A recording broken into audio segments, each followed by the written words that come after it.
Bismillahirrahmanirrahim. Assalamualaikum warahmatullahi wabarakatuh. Alhamdulillahi rabbil alamin. Nahmaduhu wa nasta'inuhu wa nastahdihi wa nastaghfiruh. Wa na'udzu billahi min syururi anfusina wa min sayyiati a'malina. Man yahdihillahu fala mudilla lahu wa man yudlil fala hadiya lahu. Asyhadu an la ilaha illallah wahdahu la syarika lahu wa asyhadu anna Muhammadan abduhu wa rasuluh. Allahumma salli ala sayyidina Muhammadin abdika wa rasulika nabiyil ummi wa ala alihi wa sahbihi wa barik wa sallim. Subhanaka la ilma lana illa ma 'allamtana innaka antal alimul hakim. Rabbi shrah li sadri wa yassir li amri wahlul 'uqdatam min lisani yafqahu qawli. Allahumma hadina lima ikhtalafa fihi minal haqqi biiznik innaka tahdi man tasha'u ila siratin mustaqim amma ba'd. Sidang jemaah yang dirahmati Allah sekalian, alhamdulillah. Malam ini kita sambung kembali pengajian kita atau perbincangan kita mengenai kitab At-Tibyan fi Adabi Hamalatil Quran. Ayat itu diterjemahkan Adab bersama Al-Quran yang ditulis oleh Imam An-Nawawi rahimahullah ta'ala. Kita sekarang berada pada halaman 8. Pada halaman 8 di bawah tajuk baru, iaitulah kelebihan orang yang membaca Al-Quran. Kita terus saja perbincangan kita. Qala al-musannif rahimahullah wa nafa'anallahu bi'ulum fid darain. Baik. Yang diterjemahkan oleh Al-Fadhil Ustaz Muhammad Hazri Hashim Al-Bindani. Kata pengarang terjemahannya, Abu Mas'ud Al-Ansari Al-Badri radhiyallahu anhu meriwayatkan daripada Nabi sallallahu alaihi wasallam sabdanya, ya ummul qauma aqra'uhum li kitabillah fa in kanu fil qira'ati sawa'an fa a'lamuhum bis sunnah. Tak pasti di situ ditulis fa a'maluhum. Ada riwayat menyebutkan yang biasanya kalau ikut terjemahan itu fa'alamuhum. Baik. Orang yang paling berhak menjadi imam dari satu kaum adalah orang yang paling pandai membaca kitab Allah antara mereka. Jika mereka sama taraf dari segi bacaan, maka yang lebih mengetahui tentang sunnah menjadi imam. Yang lebih utama ialah yang lebih mengetahui tentang sunnah untuk menjadi imam. Baik. Jadi dalam hadis ini, hadis yang diriwayatkan oleh Imam Muslim, Nabi SAW beritahu kriteria untuk menjadi imam itu yang pertama ini didahului ialah ahli Al-Quran. Iaitulah orang yang mahir membaca Al-Quran, apatah lagi kalau banyak menghafaz Al-Quran. Maka mereka lah yang diutamakan. Tapi dengan syarat fardu ainnya betul lah, lepaslah kan. Kadang-kadang ada juga orang Qurannya banyak hafal tetapi dari sudut hukum hakam solatnya dia berlebih kurang. Maksudnya lebih kurang tak ambil berat sangat, sehingga kadang-kadang kemungkinan, bukan kata semestinya, kemungkinan juga ada yang kadang-kadang sampai tak tahu nak membezakan di antara perkara rukun dan perkara yang sunat. Tapi banyak menghafal Quran. Jadi dalam konteks ini Nabi sallallahu alaihi wasallam menyebutkan bahawasanya orang yang paling berhak menjadi imam itu adalah orang yang banyak ataupun mahir dengan Al-Quran atau banyak menghafal Al-Quran. Kerana pada zaman Rasulullah sallallahu alaihi wasallam, para sahabat bila mereka belajar Al-Quran, sebelum pindah kepada ayat seterusnya, mereka telah mempelajari hukum hakam dan pengajaran-pengajaran daripada Al-Quran yang mereka hafal itu. Itu cara para sahabat, kan? Jadi seiringan dengan menghafalnya mereka Al-Quran, seiringan itu juga mereka mengetahui pengajaran ilmu daripada Al-Quran yang mereka hafalkan itu. Bererti pada masa yang sama mereka juga adalah qari dan masa yang sama juga mereka adalah faqih. Tapi tidak dapat dinafikan bahawasanya darjat qari ataupun faqih seseorang itu berbeza antara seorang dengan seorang yang lain. Tapi kalau dalam soal solat, maka hukum hakam solat itu mestilah terlebih dahulu diketahui oleh orang yang menjadi imam. Jadi dalam konteks ini maknanya kalaulah seorang itu dia ahli Al-Quran, pada masa yang sama dari sudut penjagaan tentang hukum hakam, rukun, sunat, sunat ab'ad, sunat ayah, semuanya dia tahu. Walaupun perincian yang lebih detail lagi perkara-perkara yang jarang-jarang berlaku tentang hukum hakam fiqh itu, tapi sekarang perkara asas yang menentukan sahnya solatnya itu dia telah pun hadam, maka oleh kerana dia ahli Al-Quran, dia baca Al-Quran dengan baik, dia banyak menghafal Al-Quran, maka dialah yang lebih utama menjadi imam dalam solat. Baik. Jadi kalau bertembung di antara dua, yang pertama mahir Al-Quran, yang kedua juga mahir Al-Quran, sama-sama menghafal Al-Quran, sama ada sepenuhnya ataupun sebahagiannya sama. Sama tu memanglah manusia ni mana ada lebih sama 100%, tetapi pada hurufnya kita tak tahu nak beza lebih kurang.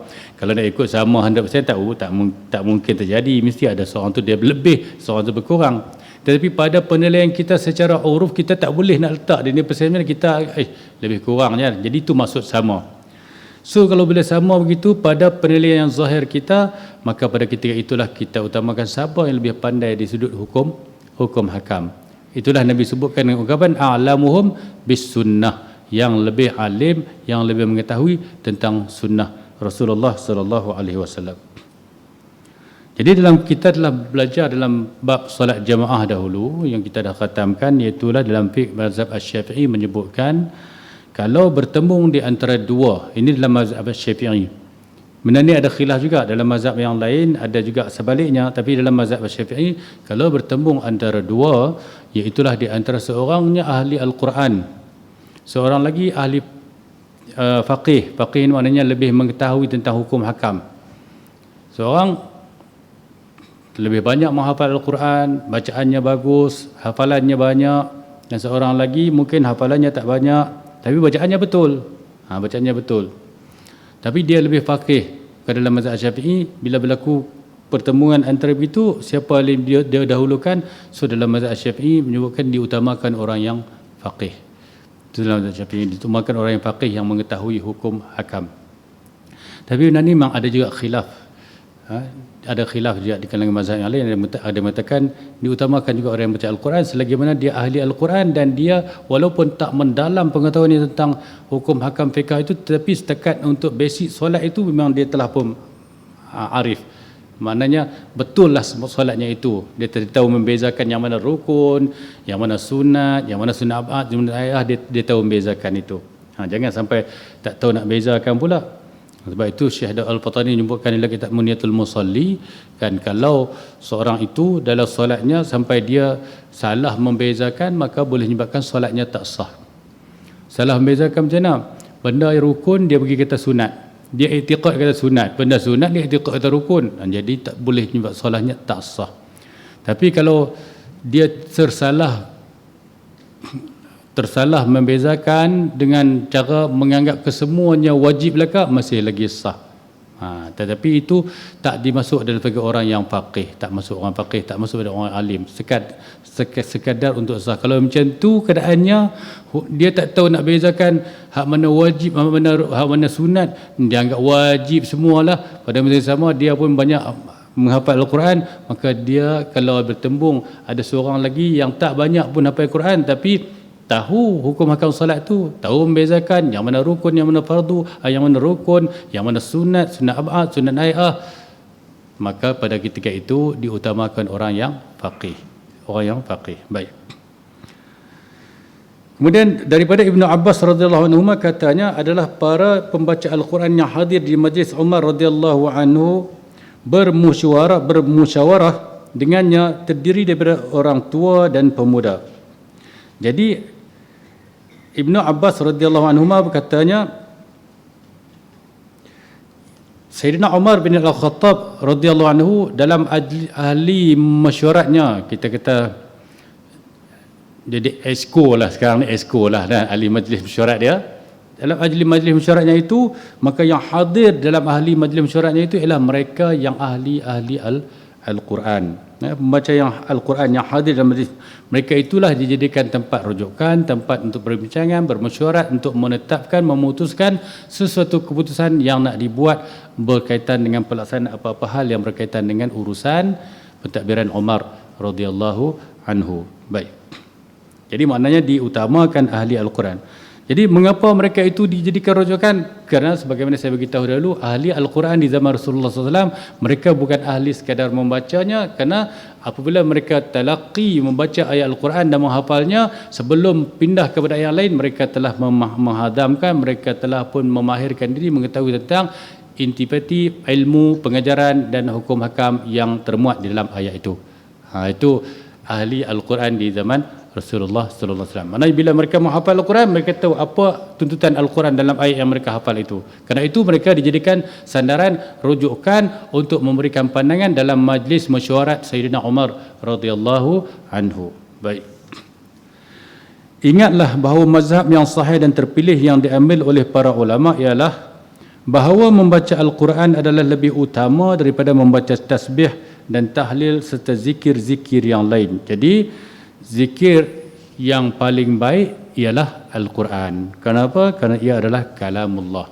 Kita telah membaca sebelum ini kan, sehingga dalam hadis Nabi sallallahu alaihi wasallam menyebutkan, man syaghalahu al-Quran an zikri wa mas'alati a'taitu afdala ma u'tiyas sa'ilin. Atau kama qala Rasulullah sallallahu alaihi wasallam. Siapa yang disebabkan Al-Quran itu menyibukkannya, Al-Quran itu menjadikan dia sibuk sehingga kan dia tak boleh nak sempat nak zikir dengan zikir yang lain, ataupun tak sempat nak berdoa pasal apa? Disibukkan dengan Al-Quran, maka Allah kata dalam hadis kursi, aku berikan kepadanya pemberian yang lebih baik daripada orang yang meminta. Dia tak minta, tetapi Allah Ta'ala beri pemberian yang lebih baik daripada orang yang meminta, menunjukkan tentang lebihnya Al-Quran daripada segala zikir-zikir yang lain. Baik. Kemudian habis itu kita terus masuk kepada tajuk seterusnya, muka surat 10, menghormati dan memuliakan golongan Al-Quran. Golongan Al-Quran ni ahli-ahli Al-Quran. Sama ada mereka menghafal seluruh Al-Quran ataupun sebahagiannya, ataupun sering membaca Al-Quran. Ada orang dia tak menghafal tetapi tidak meninggalkan Al-Quran, tiap hari baca Al-Quran. Menghayati dengan pengajaran-pengajaran Al-Quran, mengamalkan dengan tuntutan Al-Quran. Mereka ini adalah ahli-ahli Al-Quran. Allah Subhanahu wa taala berfirman, a'udzubillahi minasyaitonirrajim, dzalika wa man yu'azzim sya'airallahi fa innaha min taqwal qulub. Demikianlah ajaran Allah, dan sesiapa yang menghormati syiar-syiar agama Allah, maka termasuklah dia orang yang bertakwa. Syiar itu jamak plural kepada syair. Syair itu jamak kepada syiar. Syair itu jamak kepada syiar. Syiar itu maknanya ma'lam. Ma'lam itulah mercu tanda. Mercu tanda. Jadi mercu tanda yang membawa kita dekat dengan Allah itu banyaklah. Mercu tandanya apa-apa sahaja yang Allah Ta'ala letakkan dan dengan sebabnya kita jadi dekat dengan Allah, maka itu dikenali sebagai syiar Allah. Kalau dalam ibadat haji, tempat-tempat menunaikan ibadat haji itu kesemuanya itu dikenali sebagai syiar, mercu tanda untuk kita melakukan ibadat haji, maka itu juga dikenali sebagai syiar Allah. Bila kita membesarkan syiar Allah, berarti ia menunjukkan bahawasanya kita adalah orang yang mempunyai hati yang bertakwa. Maka di antara syiar Allah itu Al-Quran dan hamalatul Quran, para pendukung, para penjaga Al-Quran itu, mereka itu adalah syiar Allah Subhanahu wa taala. Baik. Nanti kita tengok bagaimana dihuraikan melalui hadis ini. Pengarang sebutkan tentang ayat Al-Quran sebagai intro atau muqaddimah, nak masuk kepada hadis yang menceritakan tentang kelebihan ahli Al-Quran itu, penghormatan yang patut kita berikan kepada ahli Al-Quran itu. Maka pengarang menyebutkan ayat Al-Quran kaitan memuliakan golongan Al-Quran, dia sebutkan syiar Allah, maka ahli Al-Quran itu termasuk dalam syiar Allah. Baik. Allah Subhanahu wa taala berfirman, waqfil janahaka liman ittaba'aka minal mu'minin, dan hendaklah engkau merendah diri kepada pengikut-pengikutmu dari kalangan orang yang beriman. Jadi kita kena merendah diri daripada kalangan orang yang beriman. Sesama orang yang beriman ini kita jangan membangga diri, jangan menyombong diri, jangan memperlekehkan antara satu sama lain. Bahkan kita dituntut untuk merendah diri. Maka sebaik-baik orang yang kita merendah diri ialah ahli Al-Quran. Maka ahli Al-Quran itu ada definisinya, ada yang patut kita utamakan, yang patut kita muliakan itu ada dihuraikan, ada disebutkan dalam hadis yang akan kita sampai nanti insya-Allah. Bukan semata-mata ahli Al-Quran dia pernah menghafal Al-Quran. Tengok dulu latar belakang dia pernah menghafal Al-Quran. Dulu 20 tahun dulu dia pernah menghafal Al-Quran kan. Tapi sekarang tiba-tiba dah jadi artis dah. Contoh, minta maaf lah, bukan kata artis tu yalah, sebab ikut bidang lah. Kalau artis tu dia seni mengajak orang kepada ketuhanan tu lah ceritalah kan. Tapi sekarang ni dia berada dalam satu profesi yang banyak lara sebagai contoh kan. Dulu dia ahli Al-Quran tapi dia tinggal. Maka adakah ahli Al-Quran begini juga kita dituntut untuk memuliakannya? Nanti akan disebutkan dalam hadis yang akan dibacakan dalam tajuk ini. Baik. Kemudian ayat seterusnya Allah Subhanahu wa taala berfirman, walladzina yu'zuna al-mu'minina wal mu'minat bighairi maktasabu faqad ihtamalu buhtanan wa isman mubina. Dan orang yang menyakiti lelaki dan perempuan yang beriman dengan perbuatan yang tidak mereka lakukan, maka sesungguhnya mereka telah memikul kesalahan, menuduh secara dusta dan berbuat dosa yang amat nyata. Ayat ini mengancam jangan kita sakiti orang mukmin, jangan kita sakiti orang mukmin lelaki dan perempuan dalam keadaan mereka tak ada buat apa pun tak ada buat kesalahan yang sepatutnya yang kita sakiti mereka. Kalaulah mereka buat kesalahan, ada kesalahan yang mereka buat lalu kita sakiti mereka dan penyakitan itu adalah patut. Contohnya dia orang mukmin tetapi dia terlajak buat dosa. Bila terlajak buat dosa dia kena dikenakan hukum. Sebagai contoh dia berzina, sebagai contoh kan. Lalu dia kena hukum, kalau kata dia belum berkahwin disebat 100 rotan ataupun telah berkahwin maka dia rejam, maka tentulah disakiti oleh yang menghukum menjalankannya. Maka yang itu menyakiti mereka disebabkan oleh dosa yang mereka lakukan. Itu tuntutan syarak. Tapi kalau mereka tak ada buat dosa yang menyebabkan kita dituntut untuk menyakitinya, tiba-tiba kita menyakitinya, maka itu adalah satu celaan kepada kita. Kalau kita menyakiti orang-orang mukmin dan orang-orang mukminah. Maka apatah lagi kalau orang-orang mukmin dan mukminah itu mereka itu ahli Al-Quran, lagilah besar kesalahan apabila kita menyakiti mereka, sebab mereka membawa kalam Allah dan mereka menjunjung dan menghayati kalam Allah Subhanahu wa taala. Oleh kerana itu maka ahli Al-Quran selama mana dia betul-betul menjaga Al-Quran, dia menjaga segala pantang larang dan segala anjuran-anjuran Al-Quran itu, maka dia adalah orang yang layak dan sepatutnya diberikan penghormatan. Diberikan penghormatan, dimuliakan ahli Al-Quran. Baik. Maka kita tengok hadis yang nak dibincangkan bila Imam An-Nawawi dia sebutkan 3 ayat Al-Quran ni, kemudian barulah dia masukkan hadis. Nak kaitkan sebelum dibincangkan dalam hadis ini, diceritakan dulu tentang ayat Al-Quran menyebutkan tentang gesaan supaya kita memuliakan orang-orang yang ahli dalam kebaikan. Maka terutamanya ahli Al-Quran. Dalam hadis yang akan disebutkan nanti, disebutkan iaitulah bukan setakat ahli Al-Quran, mereka yang ada ciri-ciri kebaikan kepadanya, maka kita dituntut untuk memuliakan mereka. Maka hadis ini yang pertama ini menyebutkan iaitulah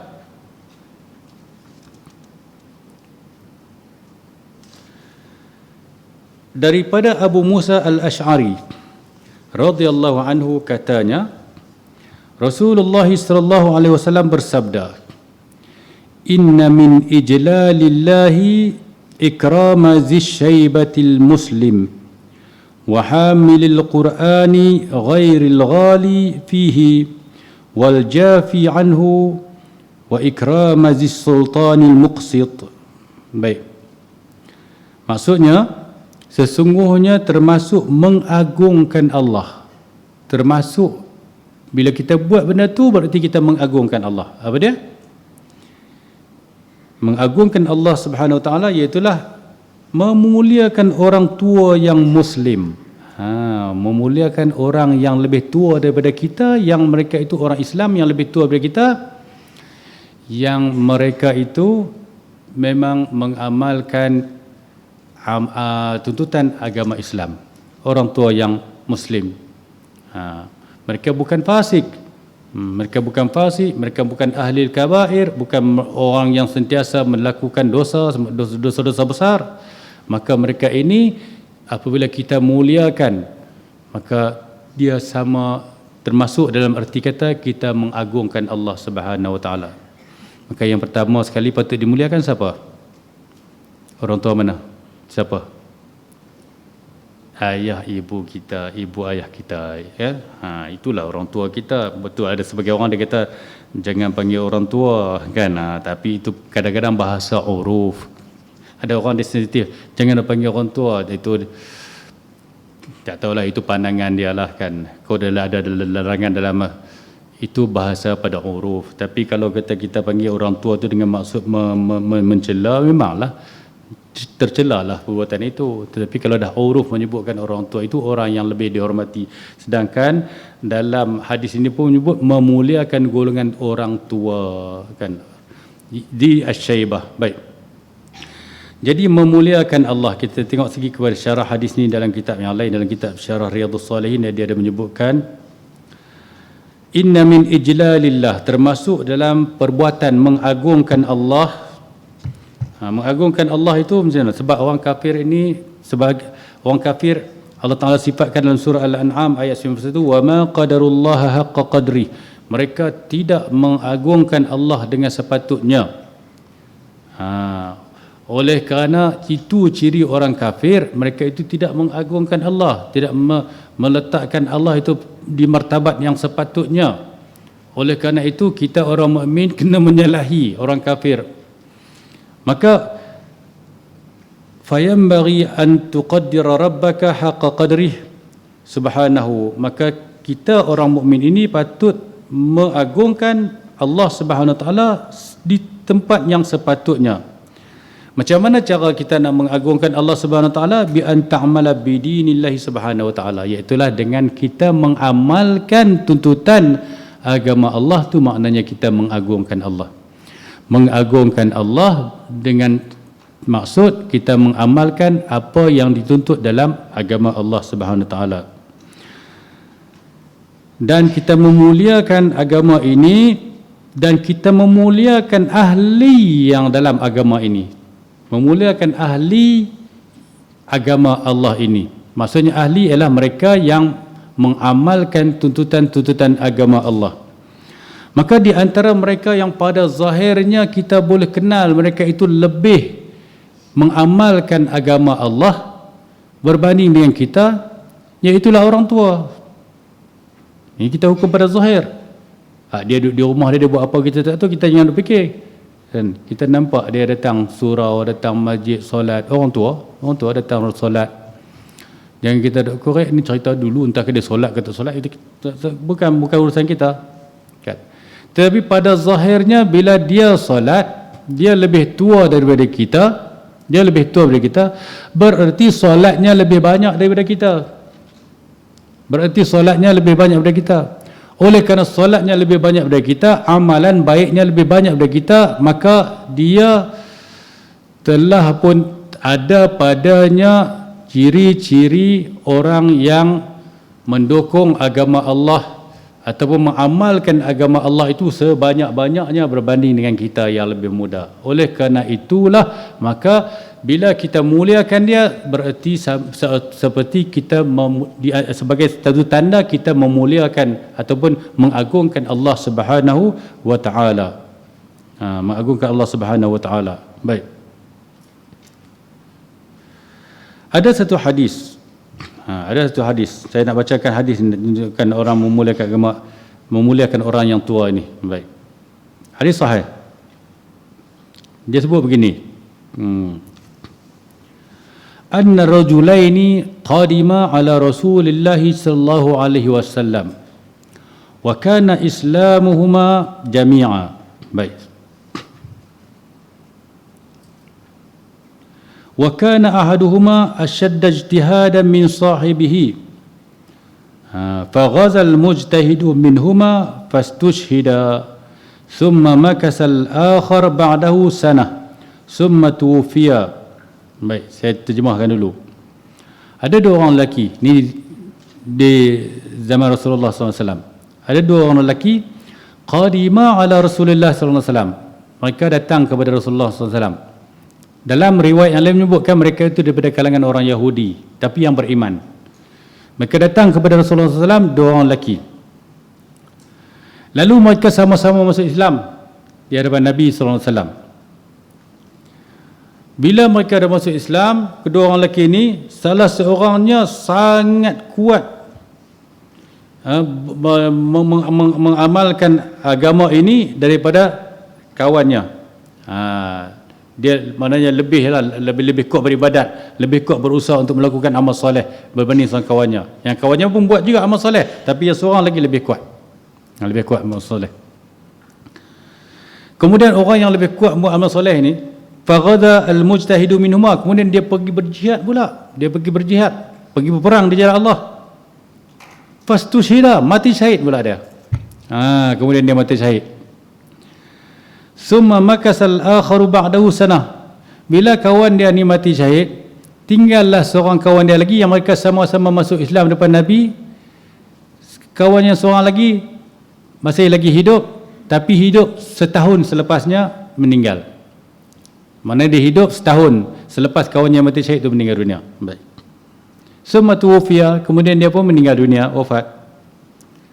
Qala Talha, berkata Talha bin Ubaidullah, sahabat Nabi SAW, dia kata, fara'aitu fima yaran naim, nak dijadikan cerita, Allah SWT bagi mimpi kepada Talha ni, Talha bin Ubaidullah. Fara'aitu fima yaran naim, aku melihat sebagaimana orang yang tidur melihat mimpi lah, aku bermimpi. Ka'anni 'inda babil jannah, aku mimpi seolah-olahnya aku duduk depan pintu syurga. Aku duduk depan pintu syurga. Idza ana bihima, tiba-tiba aku tengok dua orang tu, dua orang yang datang memeluk Islam depan Nabi, kemudian seorang pergi berjihad mati syahid, dan seorang lagi setahun selepasnya baru mati. Tapi tak mati syahid lah, mati biasa. Baik. Summa kharaja fa azina lillazi istushhida, kemudian keluarlah bukan wa qad kharaja kharij minal jannah, bila aku duduk depan pintu syurga itu, kemudian ada seorang petugas malaikat lah yang keluar daripada syurga itu, keluar dari syurga. Fa azina lillazi tuwfiya al-akhira minhuma, dua orang ni duk tunggu giliran nak masuk syurga, yang mati syahid, yang mati biasa, tapi dua orang kawan ni lah sama-sama Islam.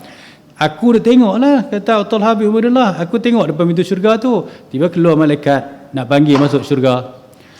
Tiba-tiba malaikat tadi panggil hak yang mati kemudian tu, bukan hak mati syahid tu, hak mati kemudian setahun tu. Panggil masuk dulu. Bila dia panggil yang mati kemudian masuk dahulu, masuklah yang mati kemudian masuk dulu ke dalam syurga. Tu tinggallah yang mati syahid masih lagi di luar. Kemudian Talha bin Ubaidullah pun duk tengok. Bila dia tengok, kemudian keluar lagi malaikat tadi. Keluar lagi, lalu dia kata summa raja'a summa kharaja fa azina lillazi istushhida. Kemudian keluar pula malaikat atau petugas syurga itu panggil kepada orang yang mati syahid pula, masuk pula yang mati syahid. Maknanya nak beritahu begini, nak beritahu tadi dalam hadis awal tadi dia kata dua orang masuk Islam depan Nabi, yang seorang tu kuat beribadat, lebih kuat daripada kawannya. Kemudian setelah mana dia kuat beribadat, lepas tu dia pergi berjihad pula, dia mati syahid pula. Bila dia mati syahid, kawan yang tadi ni tak mati lagi, tapi setahun selepasnya barulah meninggal dunia. Bila dah meninggal dunia, Talha bin Ubaidullah mimpi, aku tengok depan pintu syurga, malaikat panggil hak yang mati kemudian dulu masuk ke dalam syurga, hak yang mati syahid selepasnya, tapi masuk syurga juga. Talha pun jaga-jaga tidur, cerita ke orang mimpi itu. Baik.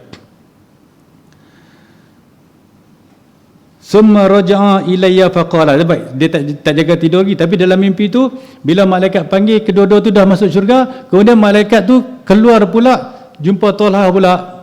Kan Talha duduk dalam pintu syurga, jumpa Talha pula. Apa kata malaikat tu?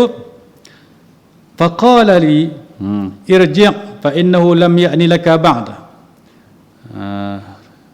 Tapi dalam hadis ini bukan dia kata malaikat, dalam riwayat yang lain disebutkan malaikat. Baik, kita baca hadis ni, dia kata kemudian kedua-dua mereka itu dah masuk syurga, mereka keluar, mereka kata kat aku, kamu balik dulu. Mereka dah masuk syurga, mereka keluar, mereka kata kepada Talha, kamu jangan masuk lagi, kamu balik dulu. Belum masa kamu lagi. Belum, sebab Talha tak mati lagi, dia mimpi. Baik. Maka bila pagi fa innahum kamu belum masa lagi, fa asbaha Talhatu yuhaddisu bihin nas. Bangun tidur pagi-pagi siang-siang hari, Talha pun berjumpa dengan sahabat-sahabat lain, dia cerita mimpi dia tu. Dia cerita mimpi, aku mimpi semalam, kata dua orang kawan kita tu, yang seorang mati syahid, seorang mati biasa tu, dua-dua aku tengok mereka depan pintu syurga, tapi hak yang muskil tu, pasal apa hak yang mati syahid tu masuk kemudian? Kan? Hak yang mati biasa ni masuk dulu, kan? Jadi bila dia cerita kepada orang lain pun, ya ke? Boleh. Mungkin kan betul ke tak betul mimpi ni kan? Pasal apa? Pasal nampak macam bercanggah daripada apa yang kita tahu. Patutnya orang mati syahid lah masuk dulu kan? Baik.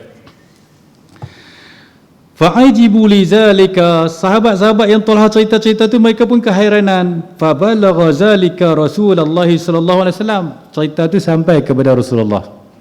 Cerita itu sampai kepada Rasulullah sallallahu alaihi wasallam. Faqala min ayyi zalika ta'jabun? Qalu ya Rasulullah. Rasulullah tanya, tang mana yang kamu rasa heran sangat tu? Kan tentang cerita ni. Tang mana yang kamu rasa pelik, kamu rasa heran sangat tu? Maka mereka pun jawab, ya Rasulullah, hadza kana ashadda ijtihadan. Wahai Rasulullah, macam manalah kami tak heran tentang cerita mimpi Talha ni? Orang ni yang dia kata dipanggil masuk syurga kemudian ni, dia ni sangat kuat beribadat berbanding dengan kawan dia sebelum dia meninggal. Kemudian dia mati syahid pula di jalan Allah. Summa tusyida fi sabilillah wa dakhala hadzal jannah qablahu. Tapi yang masalah yang kami muskil, kami heran, tiba-tiba kawan dia yang kurang ibadat berbanding dengan dia, kemudian mati, kemudian badannya tak mati syahid pula, tiba-tiba masuk dulu syurga. Itu yang kami heran, wahai Rasulullah. Kan? So mereka tanya Rasulullah, mereka jelaskan kepada Rasulullah dapat cerita tu, cuma Rasulullah tanya dulu kan. Tanya tu nak bagi penegasan lah. Rasulullah boleh je cerita terus kan. Apa yang kamu heran sangat tu? Kan? Tang mana yang kamu heran sangat tu? Kan? Baik. Bila mereka cerita begitu, maka Nabi berkata, faqala alaysa qad makasa hadza ba'dahu sanatan. Bukankah orang tu dia tak mati syahid pun dan dia ibadat dia kurang berbanding dengan kawannya, tapi bukankah lepas itu dia ada setahun lagi umur dia? Bukankah ada lagi setahun umurnya selepas itu? Dia mati lewat setahun selepas itu? Qalu bala. Sahabatnya, betul lah, dia setahun lepas itu baru dia mati. Wa adraka Ramadan fasamahu. Lalu Nabi kata, dan bukankah selepas dalam tempoh setahun tu dia sempat lagi masuk bulan Ramadan, lalu dia sempat puasa bulan Ramadan. Para sahabat kata, bala, betul lah. Dah masuk sempat lagi Ramadan yang seterusnya, dia sempat puasa Ramadan. Wa shalla kaza wa kaza sajdatan fi sanah. Nabi kata lagi, bukankah dia dalam tempoh setahun tu dia dapat lagi solat sekian dalam tempoh setahun tu kan, sujud sekian dalam tempoh setahun tu. Maknanya cerita dalam tempoh setahun tu dia boleh buat banyak amal soleh lagi dalam tempoh setahun tu. Betul tak? Sahabat kata betul lah. Dia boleh puasa Ramadan lagi dalam masa setahun tu. Betul lah. Qalu bala, mereka kata bala. Qala Rasulullah sallallahu alaihi wasallam, fama bainahuma ab'ad ma bainas sama'i wal ard. Nabi SAW beritahu, antara jarak setahun yang kita kata dia mati kemudian setahun tu, amalan yang dia boleh buat itu, ganjaran pahala yang boleh dia dapat dalam tempoh setahun itu, ab'ad, berbanding dengan yang kawal sebelumnya, jarak antara langit dan bumi. Itu dia punya kan. Jadi sebab itu dalam hadis dalam hadis yang lain Nabi sallallahu alaihi wasallam ada menyebutkan dalam hadis lain, khairun nas man tala umruhu wa hasuna amaluhu. Sebaik-baik manusia ialah orang yang panjang umurnya dan baik amalannya. Maksud syarat nak jadi baik dengan panjang umur tu ialah orang yang dia umur panjang tapi amal pun baik. Amal pun baik. Maka baik sebab apa? Sebaik-baik. Nabi kita sebaik-baik. Sebab apa sebaik-baik? Dahlah umur panjang, amalannya pun banyak, amalannya pun baik. Berapa banyak ganjaran pahala yang dia kaut, yang dia simpan. Jadi Nabi beritahu tadi, orang yang mati setahun selepas daripada kawannya yang mati syahid tu, Nabi kata jaga antara kualiti amal ataupun ganjaran yang dia dapat dan dia raut dalam masa setahun itu antara langit dan bumi. Lah kita buat calculation. Kita buat calculation. Bukankah kita pernah dengar hadis Nabi sallallahu alaihi wasallam, solat 2 rakaat solat fajar itu lebih baik daripada bumi dan seisinya. Betul? 2 rakaat solat fajar itu lebih baik daripada bumi dan seisinya. Kita buat dengan cara fikir, cara bodoh-bodoh kita lah. Maknanya seluruh aset kekayaan dalam bumi ini, solat 2 rakaat fajar, 2 rakaat solat sunat fajar itu lebih baik lagi, lebih berkualiti, lebih bernilai lagi dengan seluruh aset yang ada di bumi ini. Okey? Berapa trilion-trilion kalau nak bandingkan nilai ada bumi ni kan, tak tahulah berapa, tapi solat fajar, solat sunat fajar itu lebih baik. Orang itu kalau dia hidup setahun selepas itu, setiap hari dia solat sunat fajar itu, berapa banyak aset dia? Berapa banyak aset dia? Baik, itu solat sunat. Kalau solat sunat itu lebih baik daripada bumi dan seisinya, solat fardu macam mana? Takkan jadi solat fardu pula jadi kurang. Solat fardu itu 70 kali lebih baik daripada solat sunat.